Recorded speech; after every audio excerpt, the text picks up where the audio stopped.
사도행전 8장 25절에서 40절 말씀을 통해 성도는 다음 발걸음이 기대되는 사람이다 라는 제목으로 하나님 말씀 증거하도록 하겠습니다. 성도는 다음 발걸음이 기대되는 사람입니다. 요즘 무소유와 또 풀소유에 대한 이야기로 뜨겁죠. 그 해민 스님 이야기입니다. 많은 책을 쓰시기도 했고요. 많은 활동을 했던 분입니다. 근데 얼마 전에 TV에 나오면서 이 남산타워가 보이는 그분의 집이 공개가 되면서 문제가 된 거죠. 그러면서 인터넷을 뜨겁게 달구온 뉴스 제목이 무소유의 삶이 아니라 풀소유의 삶이다. 가진 것이 없는 삶이 아니라 너무 많이 가진 삶이다. 그렇게 이야기를 하는 거죠. 사람들이 왜 그렇게 손가락질을 할까요? 그가 무소유의 삶을 살지 않았기 때문일까요? 아니면 내가 살고 싶은 풀소유의 삶을 그 사람이 살고 있기 때문일까요? 저 목요일마다 이제 설교 세미나로 가서 목사님들을 만나잖아요. 목사님들과도 이 이슈를 가지고 이런저런 대화가 이어졌습니다. 그때 한 목사님이 이런 말씀을 하시더라고요. 이것은 우리 모두의 모습을 보여주는 것일 뿐이다. 9억짜리 집에 살고 있는 사람, 9억짜리 집에 살고 싶은 사람. 물론 단순히 좋은 집에 산다고 비난했던 건 아니겠죠. 이전에 그런 했던 말들과 이제 비교가 되면서 아마 좀 이슈가 커진 것 같아요. 근데 저는 이 이슈가요, 우리 시대에 던지는 질문이라고 생각합니다. 잘 사는 삶은 무엇인가? 제가 어릴 때는요, 저 집은 잘 살아 라고 말하면 그 말은 그 집에 비디오가 있는 집이라는 뜻이에요. 저 집은 잘 살아 그러면 그 집에는 자동차가 있다는 뜻이고요. 비싼 음식을 먹을 수 있는 집이 잘 사는 집이었습니다. 잘 사는 건 어떤 걸까요? 한날은 부산에 있는 김종석 목사님과 통화를 했습니다. 정확한 대화 내용은 기억이 나지 않지만 맥락이 이런 맥락이었어요. 목사님이 저한테 이런 얘기를 하시더라고요. 우리 딸은 박 목사를 제일 존경하는 것 같아. 박 목사 성공한 인생이야. 제가 열심히 살고 있다고 생각했지만 성공한 삶이다 이런 식으로 생각을 잘 해보지는 않았거든요. 그런데 그 목사님의 말씀을 들으면서 성공적인 삶이란 그런 건가? 그러면서 저 혼자 성공적인 삶을 이렇게 그 이후로 정의를 했습니다. 나를 잘 아는 사람 중에 나를 존경하는 사람이 있다면, 또 내가 잘 아는 사람 중에 내가 존경하는 사람이 있다면, 내가 존경을 받고 있고 누군가를 존경한다면 그 사람은 성공한 사람이다. 사실 내가 잘 아는 사람 중에 존경하는 사람이 있다는 건 그만큼 내가 겸손하다는 거거든요. 나를 잘 아는 사람이 나를 존경해 준다면, 특히 그 사람이 나의 자녀라면 그 삶은 성공한 삶입니다. 잘 사는 삶입니다. 예전에 한국 교회 기독교인, 그러니까 교인 수가 3%도 채 되지 않을 때쯤, 그때는요, 주변에 교회 다니는 사람이 있으면, 교인이 있으면 그 사람을 다른 사람에게 이렇게 소개합니다. 이 사람 교회 다니는 사람이에요. 이 말의 뜻은 이렇게 와닿거든요. 이 사람이 술과 담배는 안 해서 좀 재미는 없는 사람이지만 믿을 수 있는 사람입니다. 이런 뜻이었거든요. 그러니까 다들 정직하면 손해본다고 생각했을 때 그리스도인은 정직하게 신용을 지키며 살았다는 말이죠. 그래서 우리는 그 당시에 많은 기독교인들의 아름다운 일화들을 기억하잖아요. 예를 들어 한국 유리를 경영하는 최태섭 회장, 그 일화가 굉장히 아름답잖아요. 한국 전쟁 당시에 이제 막 전쟁이 일어나고 그러니까 많은 사람들이 이제 피난을 갑니다. 피난을 준비해요. 최태섭 회장은 이제 보니까 자신이 은행에 대출금 갚을 때가 된 거예요. 그래서 이제 돈을 준비해서 은행에 갔습니다. 은행에 가보니까 은행도 이제 대부분 다 피난을 가고 이제 한 사람만 남아서, 출납 개원이 혼자 남아서 서류를 정리하고 남은 서류를 이제 불태우고 있는 거예요. 그 직원에게 대출금 갚으러 왔는데 혹시 지금 가능한가요? 라고 물었더니 직원이 굉장히 이상하게 쳐다보면서, 이 난리통에 서류도 많이 없어지고 다들 돈을 갚지 않으려고 하는데 정말 갚으시겠어요? 이제 그렇게 묻는 거예요. 그 말을 듣고 들고 있던 돈을 호주머니에 이렇게 넣으려고 했대요. 그때 시편 24편이 떠오르더라는 거예요. 여호와의 산에 오를 자가 누구며 그의 거룩한 곳에 설 자가 누구인가? 곧 손이 깨끗 깨끗하고 마음이 청결하며 뜻을 허탄한 데 두지 않으며 거짓 맹세를 아니하는 자로다. 그는 여호와께 복을 받고 구원의 하나님께 의를 얻으리니. 그러니까 하나님의 백성이라면 손이 깨끗해야 돼. 그 말씀이 들리는 거예요. 하나님의 백성이라면 마음이 청결해야 돼. 그 말씀이 떠올라서 집어 넣으려는 돈을 꺼내서 다시 그 은행원에게 준 거죠. 하나님의 말씀을 따라가는 삶입니다. 최태섭 회장은요, 그 이후의 삶의 행적도 거의 그런 행적이에요. 편법이 난무할 때 원칙을 지켰고, 장사를 해도 정직하게 세금을 냈고, 사재를 털어서 많은 학교를 지원했습니다. 그의 걸음은 말씀이 이끄는 대로 걸어간 걸음이었죠. 충분히 존경받는 삶이 되는 거죠. 잘 사는 삶입니다. 오늘 본문에 등장하는 빌립 집사님, 성령님이 이끄시는 대로 걸어갔습니다. 사마리아에 가서 복음을 전했거든요. 굉장히 많은 역사가 있었잖아요. 사마리아 도시가 뭐 들썩이는 거죠. 그곳에서 가장 유명한 마술사 시몬도 예수님을 믿겠다고 그를 따랐고요. 이 정도면 엄청 잘 나가는 삶이잖아요. 어쩌면 많은 목회자들이 꿈꾸는 그런 삶이잖아요. 제가 와서 이제 장안동에서 복음을 전하니까 장안동 주민들이 막 예수님을 믿고 동대구가 변하고, 이 동대문구 싹 잘라야 되는데 이거. 동대문구가 변하고, 동대문구 구청장이 예수님을 믿고, 그렇게 막 역사가 일어나는 가운데 하나님 저한테 말씀하시는 거예요. 명수야, 떠나라.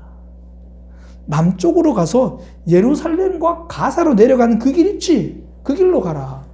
하나님, 그 길은 광야인데요. 이제 좀 편하게 사역할 수 있고, 이제 뭔가 좀 그럴듯하게 사역되고 있는데 지금 떠나라니요. 그것도 광야로 가라고 말씀하시니. 사역이 힘들어져서 떠난 게 아니고요. 잘 나가고 있을 때 떠난 겁니다. 이제 좀 편해지려고 하니까 떠난 거예요. 믿음은 편안한 삶이 목표가 아닙니다. 하나님께 잘 끌려다니는 삶이 믿음의 목표입니다.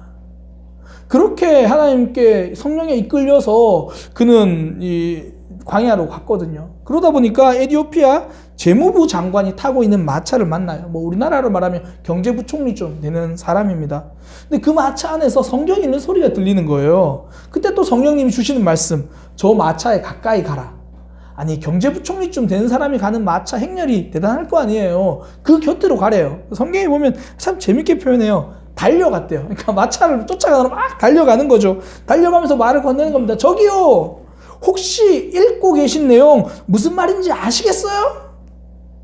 그러니까 그렇게 그 말을 듣고 이제 에티오피아 재무 장관쯤 되는 그 사람이 이제 마차를 세워서 빌립을 타라고 합니다. 그러면서 이제 그 사람이 묻는 거예요. 그거 혹시 무슨 말인, 이 내용이 무슨 말인지 아냐? 이제 에티오피아 그 재무 장관이 물으니까 이제 예수님 대해서 쭉 복음을 전하는 거예요. 그러다가 이제 예수님을 믿고 묻는 거예요. 제가 혹시 침례를 받을 수 있습니까? 그래서 빌립 집사님이 침례를 줍니다. 또 그리고 나서 물에서 올라오자마자 빌립 집사님이 떠나버려요. 그 에티오피아 내시 보니까 없는 거예요. 그렇게 광야에서 딱 한 사람 전하고, 또 빌립 집사님이 성령에 이끌려서 아소도라는 곳으로 복음을 전하고 또 가이사랴까지 갑니다. 이 다음에 빌립 집사님에 대해서 성경에서 나오지 않아요. 끝이에요. 21장에 보면 잠시 등장합니다. 가이사랴에서 살고 있는 모습이 잠시 등장해요. 그 7 집사 중에 한 명인 그 빌립이, 전도자 빌립이 그곳에 살고 있다. 이 정도 이야기. 저는 21장 내용이 없어도요, 이 오늘 본문의 마무리로 충분하다고 생각해요. 이 본문의 마무리가 너무 좋아요. 성경의 이끌림을 받아서 아소도로 가서 복음을 전했다고 해요. 점점 가서 가이사랴에 도착했다고 해요. 아무것도 기록되어 있지 않아도 그분이 가이사랴에서 무엇을 했을까요? 그분이 지나온 발자취를 보면요, 그가 앞으로 걸어갈 발걸음이 보이는 거예요. 빌립 집사님은 성령을 따라 걸어왔습니다. 그러니 또 성령을 따라 걸어갈 것입니다. 우리 중에 혹시 누군가 훌쩍 이사를 갔어요. 이별은 아프지만 이사를 갔어요. 한 10년쯤 됐어요. 대화를 하면서 그 김 집사님 요즘 뭐 하시려나? 이렇게 대답하는 거죠. 또 어딘가 또 돈 번다고 또 그래 아등바등 하고 있겠지. 요즘 박 집사님은 뭐 하고 계시려나? 또 애들이랑 뭐 씨름하고 있겠지. 이런 거 말고 10년 후에 누군가를 추억하면서 그분 요즘 뭐 하고 있을까? 여전히 말씀대로 살려고 노력하고 있겠죠. 그분 요즘 뭐 하고 있을까? 여전히 복음 전하는 삶을 살고 있지 않을까요? 저는 저 자신이 이렇게 기억되는 삶이기 원합니다. 10년 후에 우리는 무엇을 고민하고 있을까요? 더 편한 삶을 고민하고 있을까요? 더 말씀대로 살려는 삶을 고민하고 있을까요? 다시 처음 던졌던 질문으로 되돌아옵니다. 잘 사는 삶은 어떤 삶일까요? 힘들어도 성령의 인도 따라 가는 삶, 그 삶이 잘 사는 삶입니다. 그런데 사단은요, 안락한 삶이 더 좋은 삶이라고 속삭이는 거죠. 한 발 덜 움직이고, 덜 고민하고, 내 감정의 손해가 없는 삶, 신경 덜 쓰는 삶이 좋은 삶이라고 말합니다. 저는요, 이 시스템을 굉장히 좋아하거든요. 그러니까 손대지 않아도 저절로 진행되는 그런 시스템 딱 구축해 놓는 거 굉장히 좋아해요. 집에 있는 어항도 사실 뭐 거의 물을 안 갈아줘도 될 만큼 여과 시스템을 잘 해놨거든요. 그런데 그래도 어항이 깨끗해지려면 물을 매일 한 이 정도는 이렇게 한 1cm 가량은 매일 퍼내고 매일 물을 갈아주면 좋아요. 딱 1cm 정도만. 근데 그게 귀찮아서 제가 잘 안 하거든요. 그래서 제가 어느 날 아내한테 그런 얘기를 했어요. 여보, 다음에 우리가 혹시나 이사 가게 되면 베란다 있는 집으로 이사를 가서 당신이 좋아하는 식물을 그 베란다에 쫙 키우는 거야. 그리고 나는 어항 안에다 모터를 달아서 그 모터 밖에다가 타이머를 달아서 아침 9시가 되면 모터 타이머가 돌아서 물이 쭉 와서 베란다로 쫙 나가가지고 물이 싹 떨어지게. 그러면 매일 아침 9시에 그냥 자동적으로 물을 주는 거야. 손도 까딱 하기 싫다는 말이죠. 그러면요, 물고기를 키우면 안 돼요. 식물을 키우면 안 돼요. 그럴 바에는 조화를 갖다 놓는 게 훨씬 낫죠. 그건 살아있는 삶이 아니거든요. 또 제가 얼마 전에 아내랑 대화하면서 저녁에 아내랑 산책을 많이 나가니까 가다가 이 아기를 안고 가는 젊은 부부를 봤어요. 예전에는 아기 엄마 아빠들이 저희들보다 나이가 많았는데 요즘은 아기 엄마 아빠들이 저희보다 나이가 어리더라고요. 젊은 부부를 봤어요. 그래서 문득 이제 또 아이에 대한 생각이 둘이 난 거죠. 그래서 제가 아내한테 솔직히 말했어요. 여보, 이제는 하나님이 아기를 주시는 것도 사실 겁나지 않아? 뭐 그러면서 그런 얘기를 했어요. 차라리 한 5살 된 아이가 확 그냥 다 커서 그냥 5살 거기서부터 시작했으면 좋겠어. 그건 남의 집 아이예요. 내가 수고해야 내 삶입니다. 내가 아프고 사랑해야 내 삶이에요. 제가 스스로 우리 교회 사랑의 교회 담임 목사라고 깨달아진 적이 있어요. 사실 이 취임식은 2016년 8월 달에 했는데 그건 형식이고 선언이지 실제로 제가 내가 정말 이 교회 담임 목사구나, 또 성도님들이 실제로 저분이 나의 담임 목사님이시구나 이렇게 느끼는 건 다르다고요. 그냥 최고 결정권자로만 남아있는 거죠. 근데 제가 내가 정말 이 사랑의 교회 담임 목사구나 확신했던 그 계기가요, 정지원 집사님 사실 수술 때였어요. 그때 제가 안식월로 부산에 가 있었거든요. 부산에 가 있을 때 장로님들이랑 저한테 있는 그 방에서 정지원 집사님이 카카오톡 메시지를 보냈어요. 검사를 했고 아무래도 암인 것 같은데 아직 정확한 건 나오지 않았다, 기도해달라. 제가 아직도 그 장면이 기억나는데 그 카톡을 받고요, 그날 저녁에 아내랑 그 지내던 부산에 있는 숙소 근처에 있는 공원을 이렇게 걸었어요. 걷다가 제가 아내에게 이렇게 말했어요. 여보, 제가 왜 이렇게 무력한지 모르겠어요. 지금 집사님은 암일지 모른다고 하는데 제가 해줄 수 있는 게 아무것도 없어요. 제가 할 수 있는 게 아무것도 없어요. 가슴이 너무 답답하고 너무 힘들더라고요. 그때 제가 불현듯 깨달아지는 게 내가 사랑의 교회 담임 목사구나. 내가 정지원 집사님의 담임 목사가 맞구나. 내가 아파야 내 삶이고요. 내가 아파야 진짜 사랑입니다. 우리가 십자가를 사랑이라고 말하는 이유는 거기에 눈물이 들어있고, 아니 피눈물이 들어있기 때문이잖아요. 성령의 인도를 따르는 삶, 결코 안락함을 선택하는 삶이 아닙니다. 내가 원하는 삶이 아닐 때도 많습니다.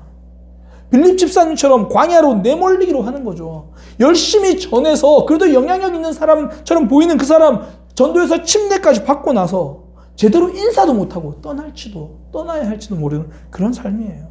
39절에 보면요, 침례를 마치고 물에서 올라오니 주의 영이 빌립을 이끌어갔다 이렇게 말하거든요.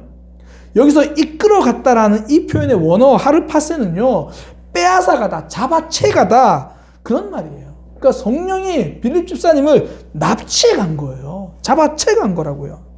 난 안락한 삶이 좋은데, 나는 그냥 좀 이대로 편하게 좀 몸 편하게 신앙생활 하는데 하나님 우리를 납치해서 사명의 자리로 데려가실 때가 있잖아요. 가만히 두면 자발적으로 갈 것 같지 않으니까 납치해서라도 끌고 가신다고요. 요즘 고3들 입시에서 납치 전형이라는 거 혹시 들어보신 적 있으세요? 저도 최근에 고3 부모님이랑 대화하다 알았는데요. 이게 고3 전형을 좀 아셔야 되는데, 수시 전형과 정시 전형이라는 게 있어요. 수시 전형은 이 내신 성적으로 그동안 학교에서 공부했던 성적으로 가는 거고, 정시 전형은 이 수능 시험으로 가는 거거든요. 수시를 먼저 시험을 보는데, 문제는 뭐냐면 수시에서 합격한 친구들은 정시에서 합격해도 거기를 못 가요. 무조건 수시를 가야 되는 거예요. 근데 아이들 대부분 이제 수시를 접수해 놓고, 그리고 성적이 좀 잘 나오면 정시 가려고 수시 면접을 안 가요. 그럼 떨어지니까 수시 면접을 안 가고 정시로 가고, 뭐 시험을 쳤는데 시험이 좀 안 좋다 그러면 수시로 이제 대학을 가고 그렇게 하거든요. 그런데 몇몇 상위권 대학에서 수시에 면접을 빼버린 거예요. 그러니까 합격하면 무조건 가야 되는 거예요.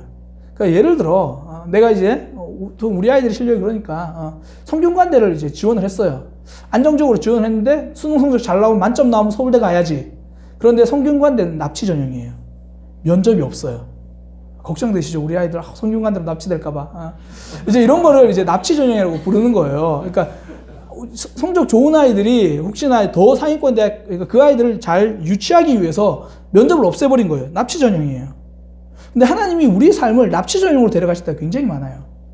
우리하고 면접 보면 우리가 안 한다고 할까봐, 우리가 거절할까봐 그냥 세우시고 그냥 이끌어 가시고 그리고 책임지시는 거예요. 미국의 포드 자동차 회사의 창업자 헨리 포드가요, 아일랜드 수도 더블린에 방문했을 때입니다. 그때 이제 고아원을 방문했거든요. 그래도 세계적인 기업 가니까 물었어요. 혹시 뭐 필요한 게 있습니까? 그랬더니 고아원 원장이 쭈뼛쭈뼛 하면서 이제 강당이 필요합니다. 아, 그래요? 그럼 제가 2,000파운드를 이렇게 기부하겠습니다라고 약속을 했어요. 그러니까 이제 너무 기쁘고 또 이 헨리 포드의 좋은 일을 알리고 싶으니까 고아원에서 뉴스로 이제 그 내용을 보낸 거죠. 보내가지고 뉴스에서 그 다음날 일면 기사로 떴어요. 헨리 포드 고아원을 위해서 2만 파운드 기부를 약속하다. 그러니까 원래 2,000파운드인데 그 고아원에서 잘못하고 0을 하나를 더 붙여서 송달을 해버린 거예요. 그래서 이 기사 일면에 2만 파운드라고 떠버린 거예요. 고아원 원장이 너무 죄송하고 그래서 헨리 포드를 찾아가서 원장이 이제 우리가 이거 다 잘못했다고 다시 그렇게 기사를 정정하겠습니다. 그때 포드가 웃으면서 그렇게 말합니다. 그냥 두십시오. 이게 다 하나님의 뜻이 아니겠습니까? 기사에 실린 대로 제가 2만 파운드를 기부하겠습니다. 대신 조건이 있습니다. 고아원 입구에, 강당 입구에 이렇게 기록해 주시기 바랍니다. 헨리 포드의 뜻이 아니라 하나님의 뜻으로 지어진 강당.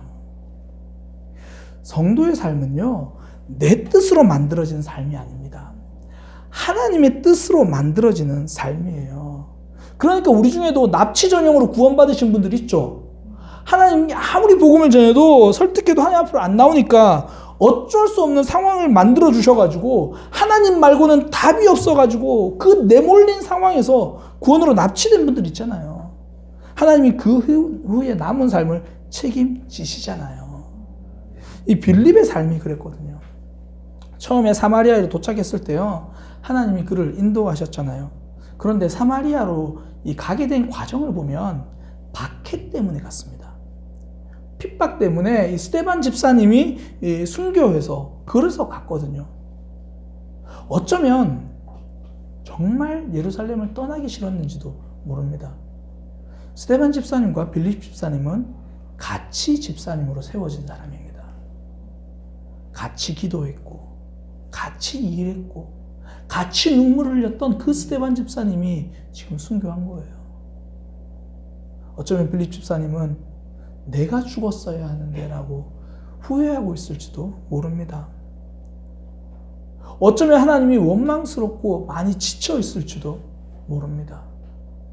그래서 그냥 예루살렘에 남겠다고 하는 거 사람들의 손에 억지로 이끌려서 사마리아로 갔는지 모릅니다. 막상 가서 보니까 사마리아의 많은 사람들이 마술사를 따라다니고 있는 거예요. 그 모습을 어떻게 그냥 보고 있어요? 그러니까 복음을 전하죠. 그렇게 시작한 전도가 열매가 있는 거예요. 사마리아 사람들이 살아나는 거예요. 빌립 집사님도 살아나는 거예요. 하나님의 인도를 따라 걷는 삶, 내가 먼저 살아납니다. 내가 자라나는 삶이에요. 제가 우리 사랑의 교회 성도님들과 함께 했던 4년, 서로 참 많이 달라졌잖아요. 많은 분들이 하나님 앞에 서서 회복되고 기뻐하는 삶이다라고 고백을 해요. 사실 그러면서요, 제가 많이 자랐어요. 부목사였던 제가 담임 목사가 되어 가는 거거든요. 그러니까 성령의 인도하심, 그 사명 따라 가면 자기 자신, 내가 제일 먼저 자라는 거예요. 그러면 많은 상황을 이겨내거든요. 요즘 사실 재테크 열풍이 불죠. 청년들도 요즘에 뭐 주식에 관심을 둔다 그래요. 뭐 그럴 수밖에 없는 게 이 은행 이율이 너무 낮잖아요. 그러니까 재테크 이야기를 많이 나와요. 사실 목회자들도 가끔씩 이렇게 모여있으면 그런 얘기 하거든요. 어떤 분이 삼성 주식에 대해서 막 이야기를 하더라고요. 그 이야기를 쭉 듣다가 저희 설교 선생님이 그런 얘기를 하시더라고요. 그런데 신경 쓰지 말고 자기 자신에게 집중해. 내가 성장하는 것이 가장 남는 투자야. 내가 성장하는 것이 남는 거야. 나 자신이 성장하는 것이 최고의 투자입니다. 그래서 성령 인도 따라가는 것이 최고의 투자입니다. 거기서 내가 자라는 거거든요. 성령님 끌고 가시는 자리가 우리가 성장하는 자리입니다. 피한다고 피해지지도 않아요. 성장해서 이겨내는 겁니다. 일본의 소설가 무라카미 하루키가 소설에서 등장인물의 말을 빌어서 이렇게 이야기를 해요. 난 괴로운 일이 생기면 언제나 그렇게 생각해. 지금 이걸 겪어두면 나중에 편해진다고. 사명의 자리가 힘들거든요. 그런데 그거 겪으면서 내가 성장하니까 내 주변 사람들이 달라지기 시작하는 거예요. 구역 교사가 돼서 열심히 인내하고 영혼을 세웠더니 그렇게 자란 믿음이 내 자녀를 기다려주는 믿음이 되는 거죠.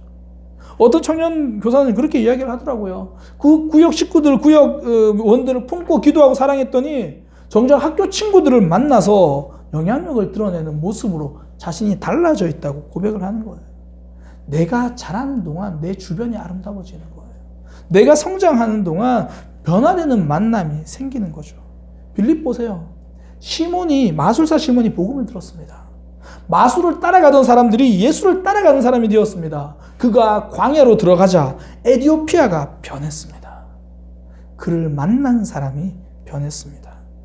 그러니 이제 빌립이 어디로 가든지 그 발걸음이 기대가 되잖아요. 그를 만난 사람들은 변화될 것이기 때문입니다. 그가 있는 곳의 삶은 아름다워질 것이기 때문입니다.